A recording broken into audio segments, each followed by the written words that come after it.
be creative. Ooh, is it my turn now? And now it's time to start the show. What's going on, everybody? It's your man, Winston Ward. And your girl, Ashley's here with the Rise of the Creative Podcast Quarantine Edition. You guys, we had to come and do a podcast. As you can see, we are all home. Yeah. Shout out to Winston. Yes. For setting this up. And today, yes, we have the honor of interviewing an amazing creative. Ashley, who do we have? Today, we have actress. Ooh, what else? Writer. What else? Executive producer. What else? Editor. Oh. Social media mogul in the making. Oh. We have Francina Smith. Yeah. Woo! I should have had my soundboard. Hey guys, thanks for having me today. Oh, no problem. It's been a long time coming. Trust me, it's been a long time coming.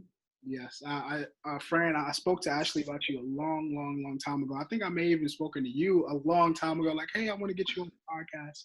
And, you know, I'm glad that we're finally able to get it done, you know? Yeah, the time is always now, right? God's timing is perfect. Yes. We can't make this up. That is very true. And before we begin every podcast, we start with a creative quote. And today the creative quote is coming from Sean Coyne. The creative quote is, whether you know it or not, your desire to write comes from the urge not to just be creative.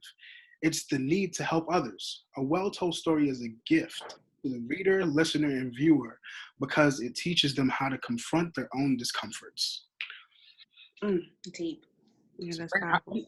How do you feel about that? Like when I read it, I'm just like, I feel like this is perfect for someone who does just a piece of what you do, especially just being in charge of like a short film. I feel like the actors and the actresses that you write about and portray in your story, they're so relatable. And I just kind of when I read this quote, I'm just like, I have to ask Fran about this. Like, how do you feel about that? Like, you know, telling your story or telling a story through your characters. I love this quote. One of my favorite quotes that I live by is by Ruby D. Davis, and it is in regards to like the beauty that we want most in this world comes from courage, and it's basically the inner work. And so for me, as an artist, I believe that displaying humanity, whether it may look ugly on the outside, it's the beauty of it because we're able to, as an audience, to see and receive the story so that we can change our perspectives, change the way we go and move throughout life, change our interactions with people. And it's that desire to impact and influence as much change as we can through our medium, which is art.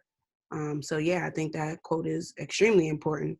And I think that that is what keeps me going as an artist, to always show the different nuances and textures of humanity in our capacity, especially as being young people, as being Black people, and just being people in general.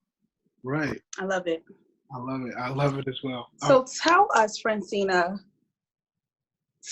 where does your creative story begin? That's a great question. My creative story began at a really, really young age. I can remember I told you my favorite actress is Ruby D. Davis. I can remember being a child and watching the original A Raisin in the Sun film with my grandma, and the black and white, and just falling in love with the screen and storytelling.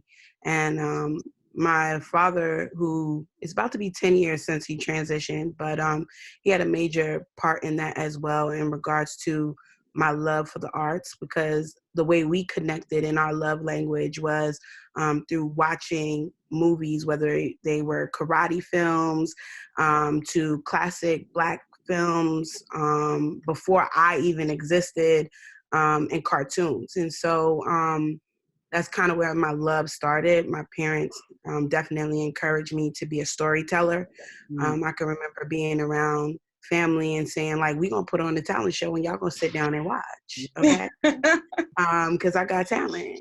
And, my family they're a great village because they definitely reassured me and affirmed me on that journey. But that's kind of where it started, those gems from my parents and my grandmother, and the love of being in front of the camera, on stage, behind the camera, and just telling the story.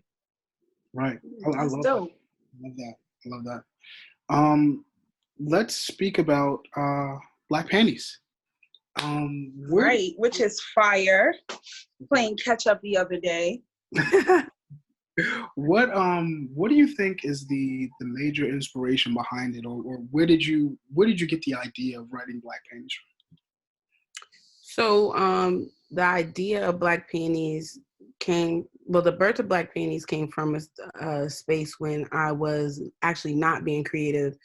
I had just graduated college and I was working full-time as an educator, as a literacy teacher in Brooklyn.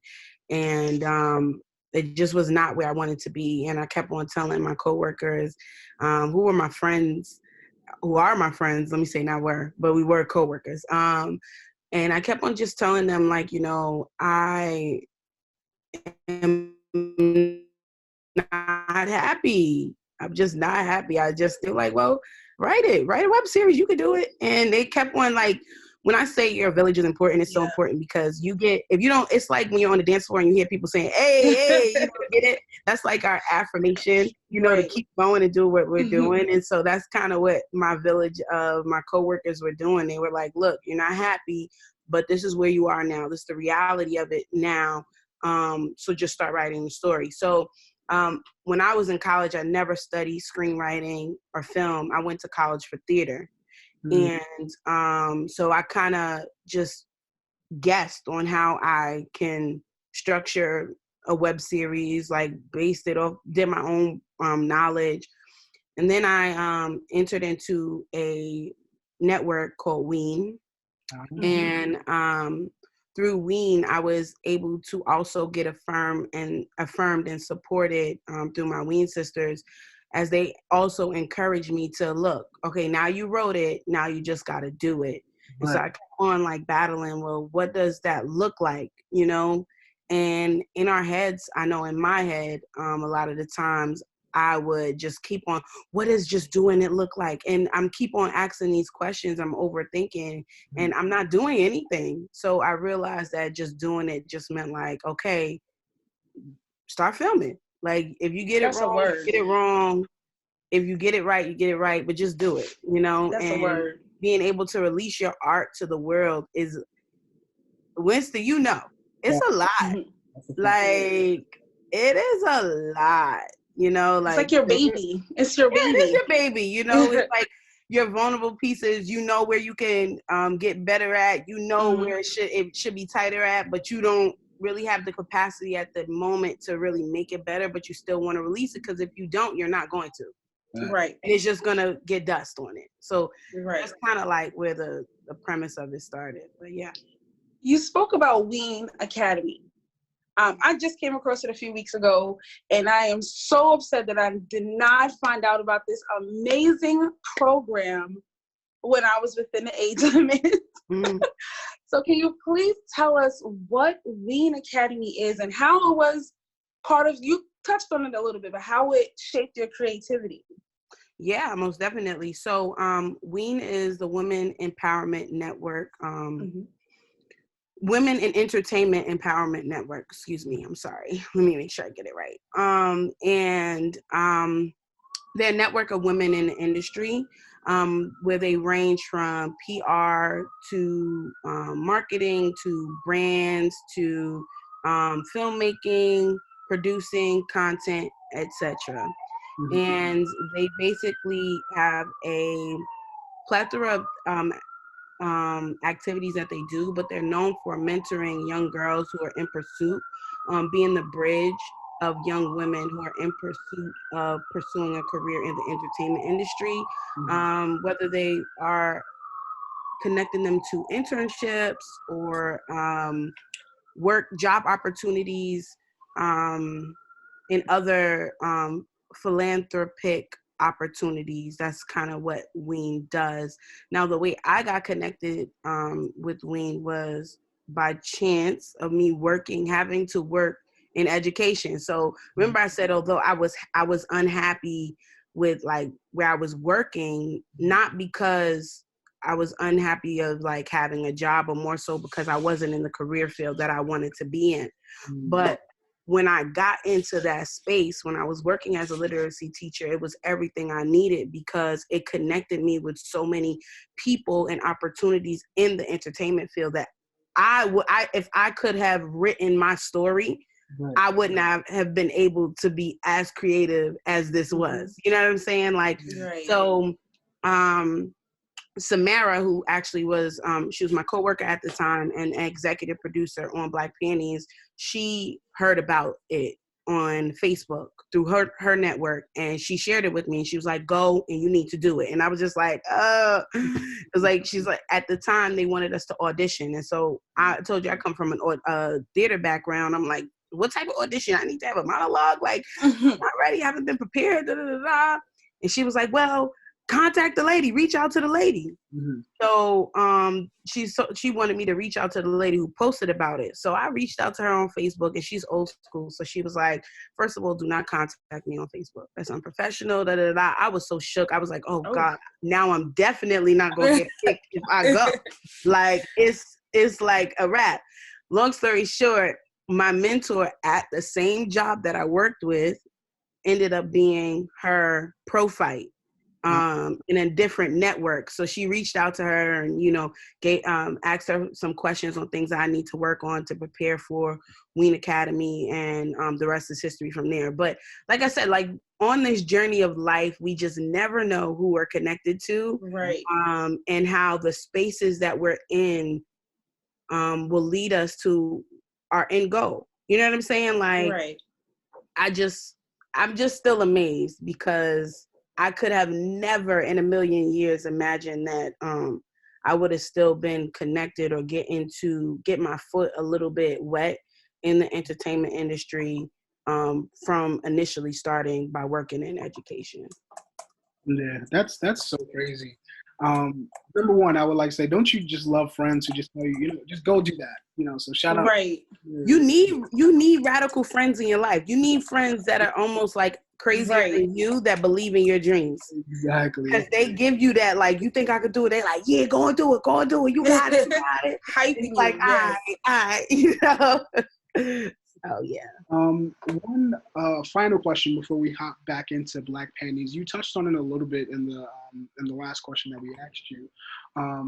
The second to last question that we asked you. Speak about your college experience and how that had an impact on your creativity. Just going to Morgan State, like, was that like, do you feel like it was like an igniter of your creativity? I know you spoke a lot about your family. You feel like that was the foundation. Do you feel like Morgan kind of like elevated it, or? That's a great question. So initially I knew at a young age that I wanted to go to an HBCU. That was guaranteed. I only had 2 colleges. Spelman was my first college that I definitely wanted to attend, and then Howard University was the next one. When I got to my like senior year in high school, I was like, I knew without a shadow of a doubt that I wanted to major in theater, because I knew that all of the greats that I looked up to, they studied theater. Right. There's not one great, and what I consider to be a great, that did not study theater, even though they may have transitioned into film and television. Mm-hmm. And so I kind of knew that I needed that theater foundation. So I applied to Howard. I didn't apply to Spelman. It was too far. It was too far for me in regards to the fact that the year before my father had passed. Mm-hmm. So I was kind of discouraged on like even going away to school at that point. My mom was like, no, you're still going to go away. You need to apply to these schools. Mm-hmm. So, so my senior year, I only applied to Howard University. That was the only one I was going to apply to. And I got into their theater program, but my SAT scores were not the greatest. I was not a great test taker, but I was intelligent. Like the pressure of taking tests, which leads into a whole nother dialogue on anxiety and things like that, which kind of fell into the Black panties. But anyway, so yeah, got into the theater program, but I didn't get into the school. So I was like, it was like May, and I still didn't apply to any of the schools at this time. My mother's like, what is wrong with you? Right. Like something is off with you. She's like, no, something is off with you. And I'm like, no, like I'm going to keep on applying to Howard until I get in. Like, it's just that simple. So whatever. So in the interim, because it was May, I was like, all right, I'm applied to a few more Black colleges. At this point, I didn't really look up their theater programs. I didn't look up in depth their theater programs. I just looked to see if they had theater. Right. So I applied to Bowie, Benedict, and Morgan.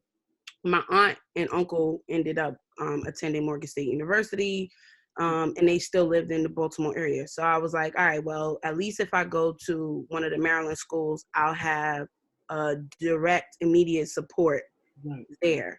And Benedict was in like South Carolina, and I was just like, I don't know nobody there. I don't really want to go there, whatever. Got into those schools. I just decided on Morgan.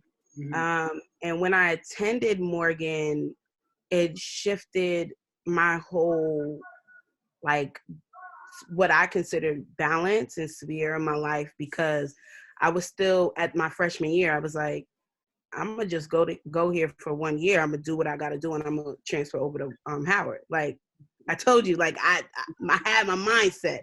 Yeah. So I got my grades good enough where I can transfer over. But then again, my mother was a single mother, and I was only getting a few dollars on financial aid, and like a little bit of grants and scholarships, and the rest my mom had to pay. So, and Howard is a private institution. So I was like, well, I'm not going to do that to my mom. If anything, I'm going to get out of here in 4 years or 3 years, and that's it. Because you go to college and you see some people there, no shade to them, but they there for like 10 years trying to get a degree. And I was like, nah, I'm not doing that to my mother because she's gambling too much on me, right? So I ended up sticking with Morgan. And when I did that, I say it shifted my trajectory, because I learned so much about who I am as a Black woman, as a woman, as an artist. They taught me what storytelling was, like to be a griot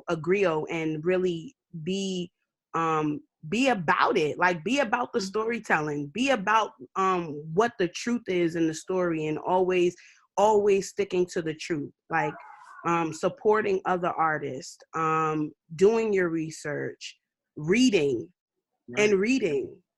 And you saying that you want to do something and reading again, because it's not all that I do is not really creative. Most of what I do is like working on my craft and becoming a better artist. And so that's kind of what Morgan taught me, because it was not it was a multidisciplinary theater program. So I didn't learn just about acting on stage. That was like 2 or 3 classes that I had. I learned about lights. I learned about sound. I learned about stage management. It was so many things, like playwrights, so many things that I learned about from Morgan that kind of opened up a different realm for me on like not being a monolithic artist and only sticking to one thing. So if people ask me like, what are you?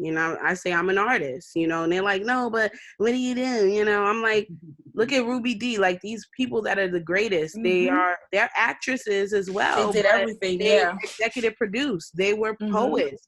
They were artists. They were they didn't use just one medium to tell the story. And that's kind of what Morgan taught me.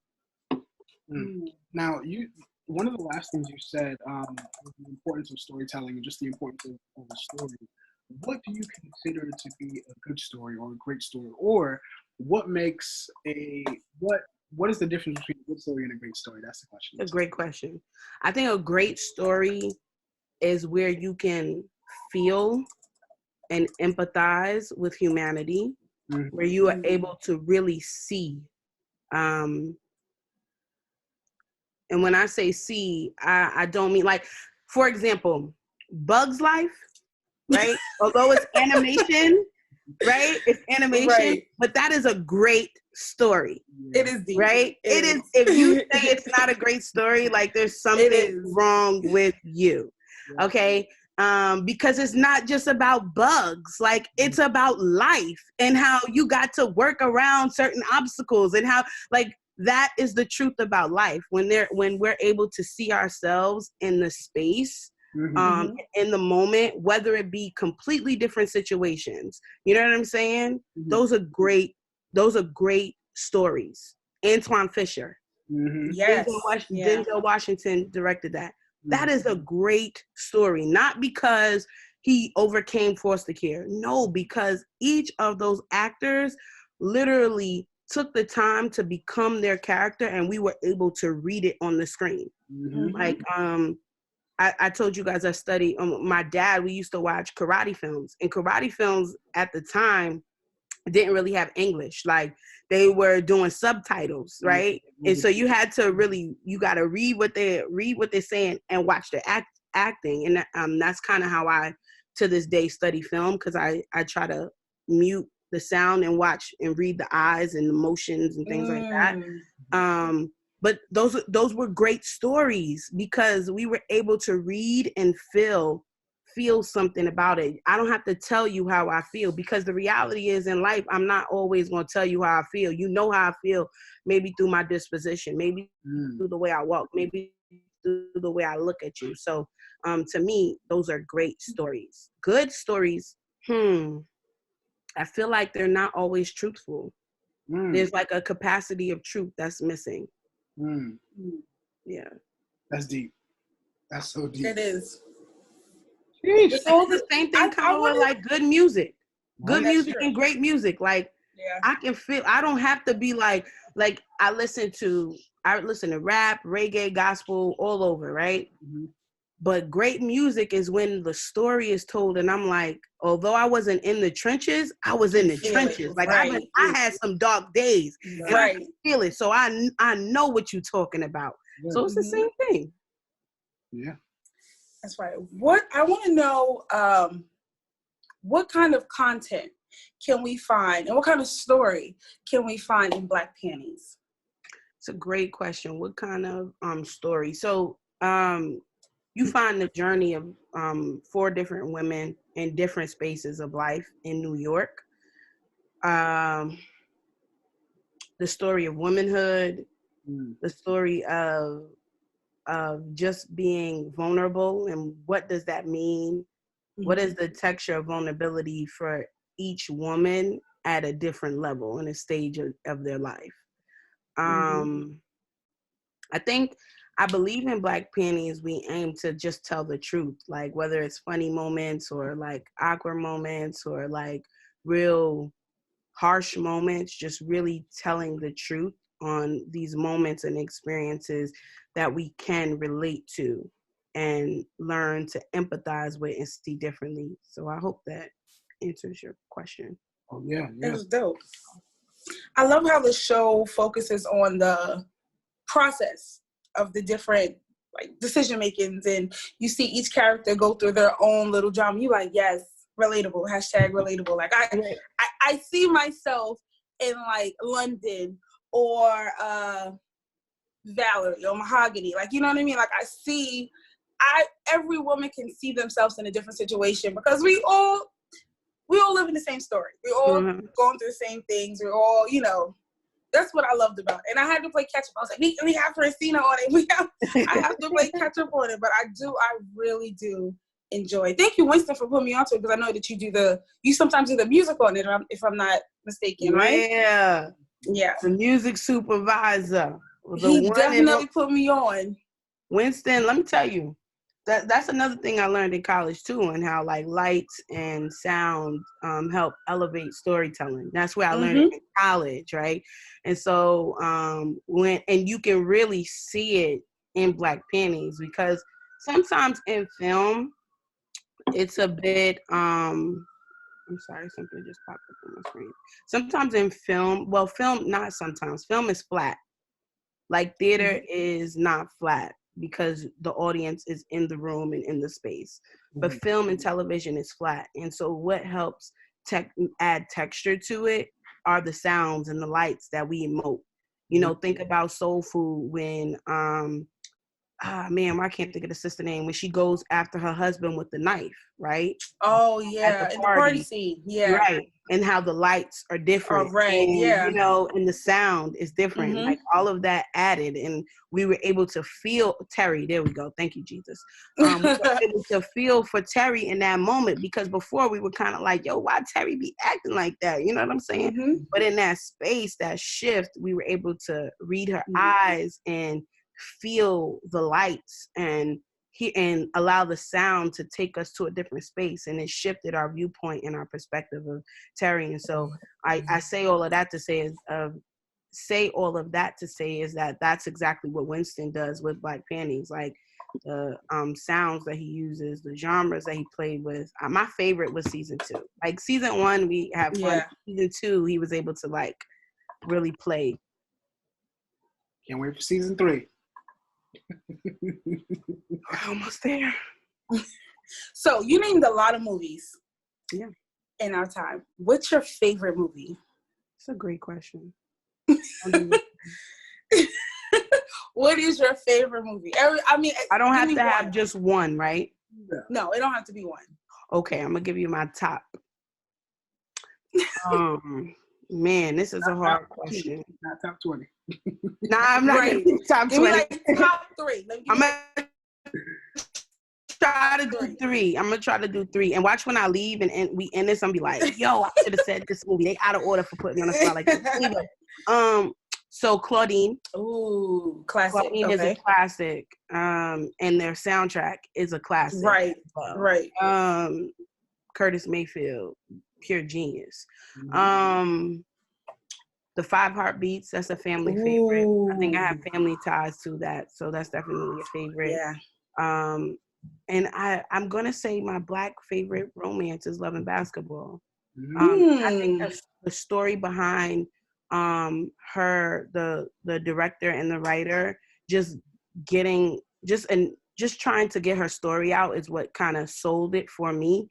She had like so many production houses like go, no, they didn't give it green light, but she didn't stop at all. Like, could you imagine if she would have stopped? We would have never had a Love and classic, Basketball. right? Like, so to me, that is just pure love. And I'm also gonna add Crooklyn in there. Okay, I love a Spike Lee joint. Yeah. But Crooklyn, oh God, I could still watch that and still cry at the same spots. Like, when the mom died. For me, it's when the mom died. She really got to die. I don't understand. Right. Who gonna take care of all these kids? Like, who gonna take all these kids? He can't take care of these kids. Exactly. That is hilarious. Oh man. So let's get back into Black Panties. Describe like what is like the hardest part about creating a scene.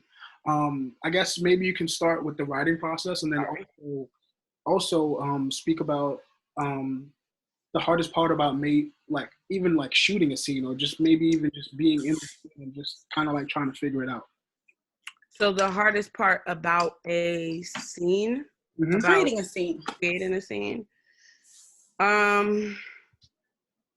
That's a multi-layered question, because if I'm acting in that scene and I am like a showrunner as well, it's hard automatically. Like, those are 2 different headspaces that you have to be in, and being able to tap in to turn on the light of when I am the showrunner and executive producer, and then turn off the light when I am actor, and get into being my character.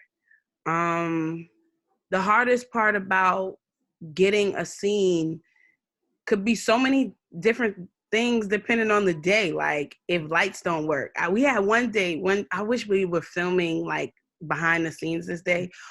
One day we had we were reshooting a scene, and we had the lights in the space, and the lights just like straight popped almost like caught on fire, and all of that, we all were like, what just happened? Like, so being able to like know how to come back from moments like that when you can like, because things happen on set. Right. Things happen, so many things. So like, you know, being able to balance set life and like still being a great storyteller in the moment of filming, and not allowing anything to deter us away from the end result, which is the great show that we're trying to produce. So hopefully that answers your question.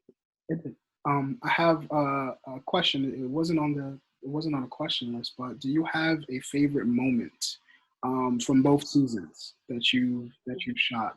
Just a moment that either speaks to you either like on an emotional level or just like a super fun moment that you have. Okay, so like a behind the scenes moment or a scene? Either one. Okay. That's a great question. I gotta take my time with that. Sorry for putting you on the spot. Yeah. Okay, so I think our experience on set was just such pure vibes. Like, and when I say pure vibes, I think that for me, so my name means free spirited. Francina means free spirited. Okay. And so for me as a creative and as a producer on set, I was determined to have a set space that was free flowing of creativity and that produced great energy, because I believe that when we're all in a great mental space, we can be our best selves and all as a collaborative effort create the best product. So that was like kind of what I aim to do on set. Now, whether it worked all the time, I don't know, but we had a lot of great moments on set filming. So one, I could think of like a cypher we did. I swear I'm a rapper in my past life. Don't get me started. I think I got a few bars, you know what I'm saying? And just a little bars, okay? And so me, Eddie, Cal, Kevin, Samara, like we were all on set and we were in this tight space and we were like getting ready to shoot another shot. And we were just rapping on set. Like we just created a whole cipher. And it's not the first time we've done a cipher, but it's been like that was a classic moment. I think the best film moment for me that we had, I have like two. I'm going to say season 1, episode 3 with London, when she finds out, which we in New York, it's all good. Don't worry. I know. I'm like, can you guys hear that? It's all right. Season 1, episode 3, when we introduce the audience to London and she finds out about Rashad getting another girl pregnant. I think that the edit to that and just the filming of that was just I was like this motherfucker. Yeah. That was a good moment for me. And I'm gonna say for me, writing the mirror scene, the interaction in season 2 with Juice and her mom. Yeah, I actually was in a space, I experienced that. So writing it and seeing it, I wish we could have did more with it, but that was like my favorite moment that I wrote. Yeah. Wow. Cool. I have a question with casting.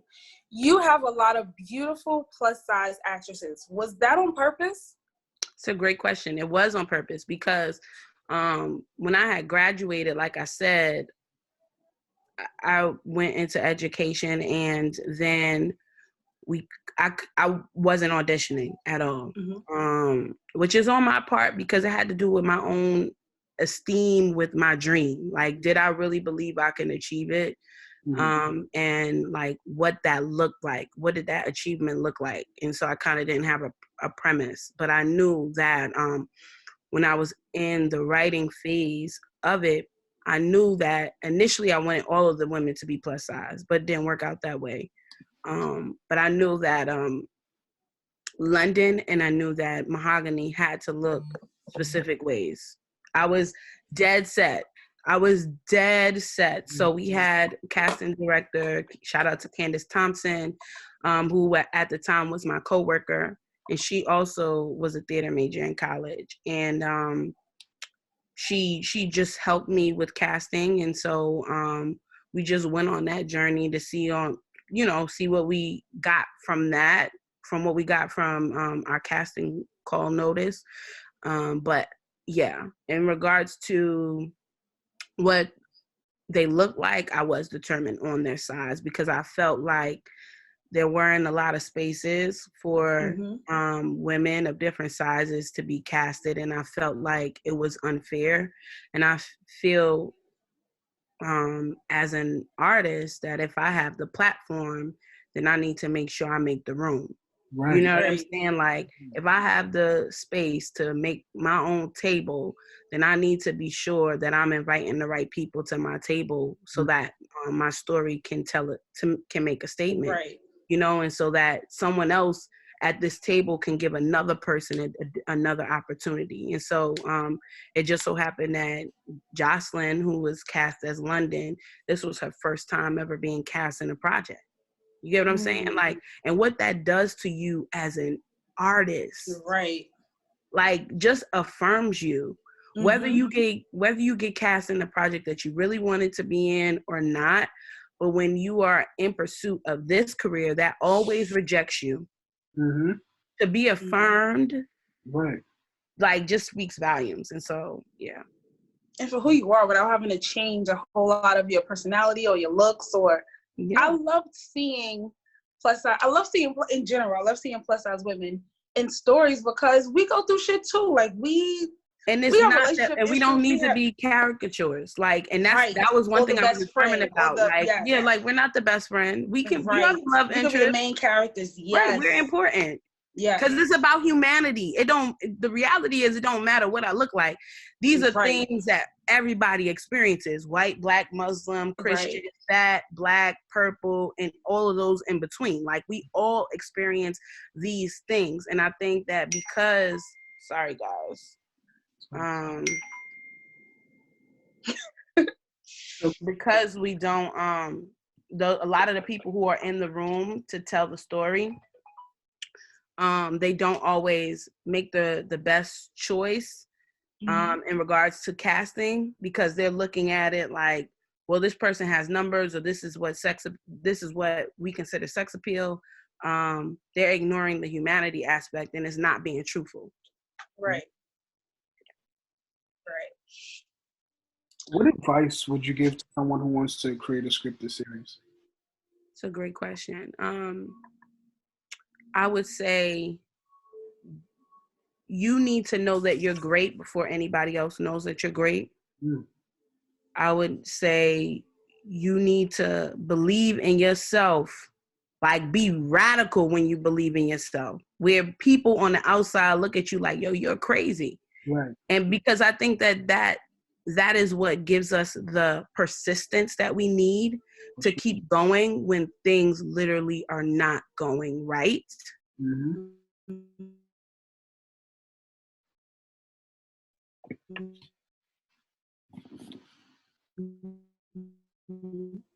And to have family, even when it's going to go in your favor. I wasn't going to bring back Black Panties for season 3. Because at the end of season 2, I was in a space where I was just tired and fed up. Like, I felt like the post-production process just like pulled too much from me, and I was kind of discouraged. Like, I was discouraged. But like I said, in regards to the Love and Basketball story, what if she would have stopped shopping Love and Basketball around? Right. We would have never had a Love and Basketball. You get what I'm saying? Like, which is a classic Black romance film. Right. So, that's what I ask myself, because this career field is not for the faint of heart. So if you're going to do it, you better do it. Right. Right. I love it. I love that. And I feel like just starting out, like a lot of people need to hear that, because it's going to take a lot of, like you said, like persistence, a lot of resilience, and a lot of believing in yourself more than anyone else, because a lot of people aren't gonna believe in you. and you gotta, have that internal engine or that internal battery in your back to kind of keep you going.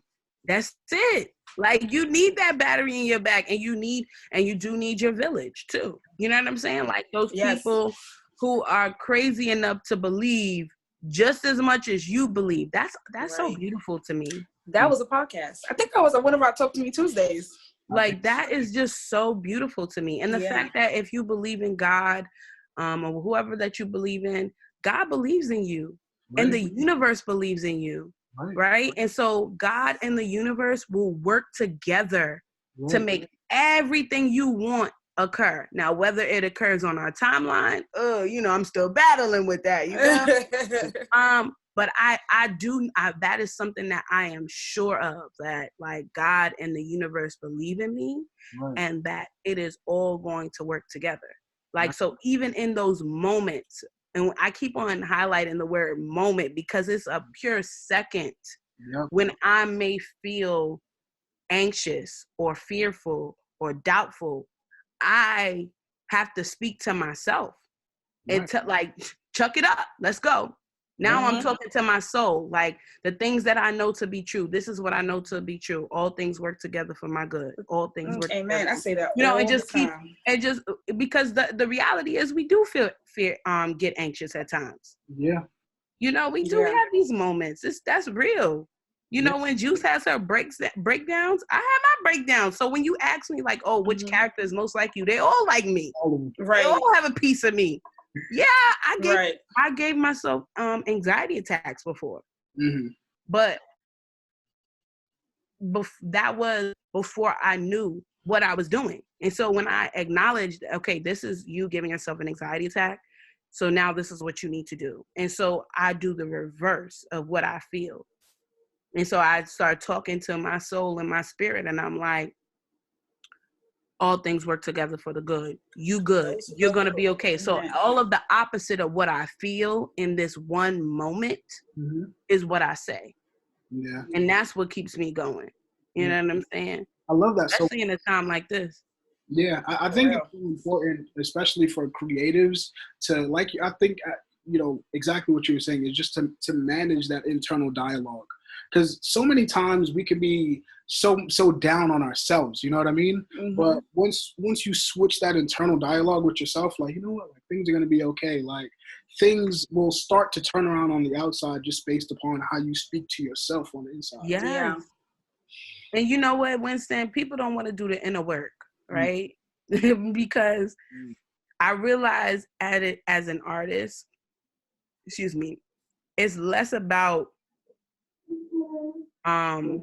the product and more about the inner work that I did on myself to get this product. Does that make sense? Like, yes. And I only can say that now, right? Because in the moment I'm just like, because you think about it, like when you ask, what do we consider greats? What were those greats going through in those moments that we consider their art the greatest? Right. Like, so, and people don't want to do that. I always say character development, work on yourself. You think people look good in pictures on the outside? They probably doing the inner work. It's the inside out. It's the inside out. Like, literally work on yourself. Yeah. Yeah. What triggers you? What heals you? What wounds you? What is your love language? Who are you? Who are you becoming? Like, just things like that. You know what I'm saying? And if you don't know, it's okay. And if you're figuring out, that's better. Right. But do some inner work. Exactly. But don't like sulk and like, oh, woe is me. Woe is everybody else in the street. Right. So love it. Love it, love it, love it. What is next for Francina, writer, the actor, the showrunner, producer? Like, what is next? That's a great question. So, we've been quarantining now. So I got this thing I'm gonna start doing. Like, it's a mini segment called "She Is Televised." I had this idea for like 2-3 years now, and I just was like just playing with it, not gonna do it. Where I just talk about classic Black films and why I consider them to be classics and greats and like iconic moments in those films. So I'm gonna start doing that and producing that on my IGTV. I've been writing a completely different pilot for just the sake of writing that. So I'm in the process of writing that. And we're in the final stages of season 3 writing for Black Panties. So it's kind of like what's in the gear for me. And what's next? You know, I just ask God to guide me every day because I know where I want to end up. But like I said, I can't make this up. I don't know the roadmap, man. I don't have that. I don't have the roadmap. So God does. And so, you know, I just ask to be guided. And during this time, I just been taking time for myself, whether I decide to paint, whether I decide to color, whether I don't know if you guys heard of Smule. It's an app, SMULE. It's like a karaoke app. Okay, yeah. I was up at like 3 a.m. singing my heart out. Okay, like Anita Baker, I apologize. Like Cases of the Exes, Maya. Like literally, I'm like, girl, it's 3 a.m. What is wrong with you? And here I go thinking I'm a singer, but I'm being a singer today. For real. So yeah, I just been, you know, I've been writing, doing some poetry, and I'm about to start producing this little segment on IGTV. So I'm still in classes, acting classes. Yeah. That's really dope. I'm glad to hear that you're still productive during this time. Yeah. And what does, and I don't want it to be misconstrued that like productive means you need to be doing something every day. No. Like I think sometimes productive is just getting rest. Like, you know, to get your brain to kind of like, okay, where am I going creatively today? Or, you know what I'm saying? Like some people, it depends on your own space that you're in. For me, it's like, it's best that I do creative things because that's where I find my freedom at. And so, yeah. Because I do understand that this is a hard time. A lot of people are losing loved ones. My uncle just passed. The uncle that I was telling y'all about he went to Morgan too. So, you know, it's just things like that. It's reality is hitting everybody. Yeah. So. Yeah. We have a quick question that we ask every one of our guests before we wrap up. And the question is, and I think you might have alluded to it, but I don't know if this is true, but what is your secret talent? What is my secret talent? I'm a rapper. No, I'm just playing. Isn't that such an Ashley response? Yeah. I swear I'm a rapper. You can't tell me that I don't got bars. Like, give me a beat and I'm a be sick on this beat real quick. Nah, what is my secret talent? That is a great question. I would say like drawing and painting because like I could draw. I haven't done it in like such a long time. And when I had shared I shared my painting that I did on Instagram. People was like, "Oh, I didn't know that you paint." Like I said, I'm an artist. Right. right. And like poetry because I don't share my poetry with the world really. My poetry is very intimate to like what I'm going through, and so if sometimes I decide to share. It's very rare if I decide to share. But I would say my painting and poetry. That's dope. And I'm a rapper too. I'm gonna find out what my rap name is, but just saying. Oh man. Last question. What is your ultimate goal? I know that you wear a lot of hats like me. But what do you feel like is your ultimate goal? Like your end all goal? Like if you could just wrap it up into one thing, what do you think would be your ultimate? That's a great question. So I know my end goal is to get the cream, right? And when I say the cream, I mean like I want an Oscar and an Emmy. That's what I want. I do want to be so great that I'm able to executive produce my projects on a major scale. So like when you think about artists, like I could think of Queen Latifah, for example, like where her name is so big. Not saying she hasn't gotten an Oscar, but her name is so big that she's able to have executive producer on specific projects, which I love. Like, that's what I want. I want to be able to executive produce projects and get to that space, but I also want an Oscar and an Emmy. I hear that. I love it. I love it. Francina, thank you so much. Thank you. Yes, this has been so great. Thank you guys for having me. I appreciate this. Thank you. Before we leave, can you please just shout out your Instagram and where people can find you, where people can listen to, or where people can watch Black Panties, the whole nine? Yeah, so I'll do Black Panties first. www.blackpanties.tv. On Instagram, on Twitter is blackpanties.tv. You can go on YouTube and it'll connect you, but you need to put Black Panties TV. If not, R. Kelly's coming up. No shade. Right. And for me, it's all things sheis.fran. So on Instagram, I am sheis.fran. I have a website, www.sheisfransmith.com. My Twitter, which I'm starting to get back on there again. But she is, I think it's _ Fran Smith, Fran S. Yeah, Fran S. And everything else is just sheis.fran on Facebook too. So, yeah. And Winston, where can they find your new Instagram? Right. I wanted to ask you, why'd you change your name? I said the same thing. I was like trying to tag him into something. I was like, Winston Ward Music. Who the fuck he is? Did he block me? Oh no. I immediately texted him, where's the R&B studio? To let us know. Right. You need an email alert, constant contact, email, something. I don't know. I just felt like I just wanted to be Winston Ward Music. I felt like R&B studio. Okay, here's the main thing. I think I was doing a lot of interviews, and a lot of people were like, "Oh, well, we have come into the show, the R&B student," and I'm just like, "That's not my name." Right. So, I get it. Yeah, that's that makes sense with brand wise. That makes sense. That makes a lot of sense. That's what you were smart. You're smart. Right. Sometimes. Yeah, you can follow me on Instagram at Winston Ward Music, and literally everything else is Winston Ward Music except for my Twitter.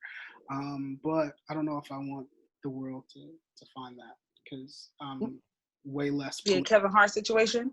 No. Right, because they be holding stuff. Apologizing 10 years later. The world later. act like you can't change, man. That's crazy. Right. That's crazy. Oh man, and Ashley, where can they find you? I am Ash_Slays, as my phone goes off. I am Ash_Slays, ASH_SLAYSS. I don't have Twitter because I don't. Okay. Facebook, I'm Ashley Blum. I don't know. I don't know. I'm Instagram. I'm an Instagram person, so you can find me on my Instagram at Ashlays, or you can also follow my hashtag, Big Girls Don't Take Full Body Pics. Okay. Come on now. Yes. And you can follow the podcast on Instagram. Right. Rise of the Creative NYC.